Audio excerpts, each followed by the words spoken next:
Casanova 2 times, who is currently part of a large RICO case. From what I understand, a number of his Untouchable Gorilla Stone Nation co-defendants have actually taken deals right now. What exactly is going on with this case, and how's it looking for Casanova? That's right. Several defendants have entered a plea of guilty. I think by my last count, it was almost 3 or 4 of the co-defendants. There's a total of about 20 defendants in this case, all alleged to be part of this gang conspiracy, and then individual members have other individual crimes ranging from gun trafficking, narcotics distribution, robberies, stuff like that, separately charged against each of them. I believe 4 people have already pled guilty. 3 more folks have recently advised the court that they're gonna plead guilty, so their pleas will be taken sometime in November. What should be happening with the remaining defendants is they should be closely monitoring this situation and seeing what these guys are pleading to and what they're admitting to, and understanding what they're going to testify if there's any trial that eventually happens. As to Casanova, he remains a defendant with his plea of not guilty to the count of being part of a gang conspiracy, as well as the other charge against him is narcotics distribution. This is a tough case for Casanova. They don't have any particularly direct evidence of Casanova pulling any triggers, possessing any weapons, selling any drugs. They don't have direct evidence of Cass doing that. But they have him basically being a front man. They have him basically, I think the most damning piece of evidence they have, and they use this against him when he asked for a bond, is there's a message or an email that he authors where he's inviting everybody to a cookout. It's just inviting everybody to a cookout. He said, yo, come to the cookout. And they say that this is actually him inviting gang members to the cookout. And there's some stuff in that invitation that you got to be there. If you don't be there, you're going to be wiped out. Now, that could just be me talking to my boys like, yo, y'all better come to my cookout. You don't come to my cookout, you're fucking dead. According to the feds, though, this is the leader of a, just the most violent criminal gang, one of the most violent criminal gangs, ordering people to be at a mandatory meeting and that they will be beat up and thrown out of the gang if they don't show up. That's the strong, in my opinion, from what I've seen, that's the strongest piece of evidence they have against it. Now, whether other people testify, we don't know. But other than that, the cops are relying on some really speculative stuff. They say, he went and he did YouTube interviews and he admitted to robbing people with guns. Yeah, that was stuff that he did time for.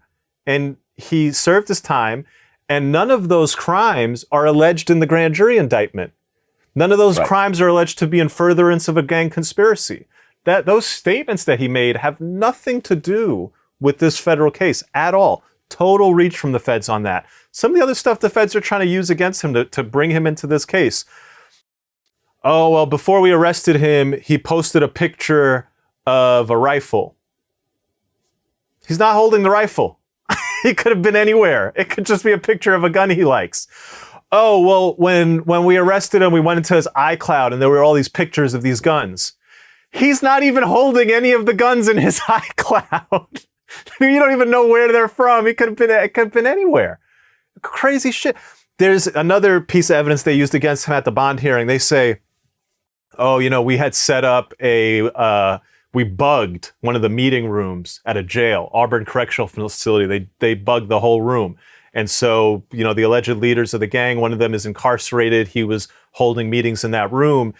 And not Casanova, some other guy came by one day. So Casanova never even visited him while this room is bugged. So another guy comes by, and this guy told the leader of the gang that Cass fired a gun at a poker game.